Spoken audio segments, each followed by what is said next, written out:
Hey, Talofa Lava. Leotawa Dr. John Peterson here with TE2 Sports Cards. Hope everybody's doing well out there. Coming at you live and direct from Minneapolis, Minnesota, and the great Twin Cities. Thought I'd do a quick weekly market update for January 9th through the 13th of 2023. I try to put these out every once in a while, especially in advance or just following the release of the Consumer Price Index and also the meetings of the Fed. So I've got a real estate background. I do a little bit with property management and that sort of thing. So figured I'd do a quick little update here.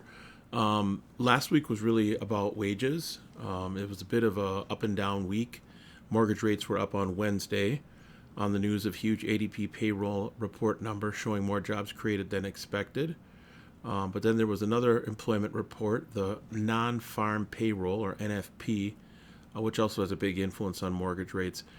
It's important to keep track of what's happening, just on an aside, with the housing market, because 60% of 90% of Americans' wealth is tied up in their homes and is related to the equity and the value in their homes. So the market's important, the stock market, S&P, NASDAQ, all that sort of thing. But you also have to keep track of what's happening in housing because it's actually a bigger share of the pie. On the surface, the NFP showed strong job creation as well, but the silver lining was within the wage growth numbers. Wages didn't grow as much as expected. There was a little less pressure, upward pressure. And this news is encouraging because the Fed has been trying to slow down wage inflation through the rate hikes over the past 6 months. Wage inflation just means that things get more expensive.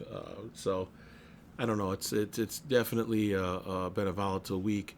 The home loan rally was the Friday ISM report that showed economic activity for businesses in the service sector performed under expected levels. So that was a positive as well. We don't want to have services cost too much, and they want to keep those numbers suppressed.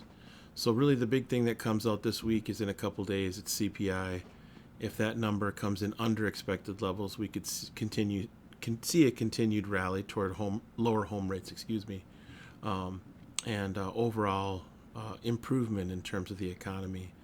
It's going to take a while to pull out of this inflationary period.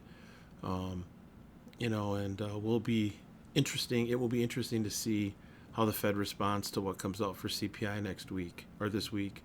Whether they hold the line with rate increases, whether they increase them or whether they consider decreasing them, which I don't think is likely to happen, at least for a while. So anyway, keep an eye on the market, keep an eye on what's happening in the housing market, and because it has an impact on alternative asset classes.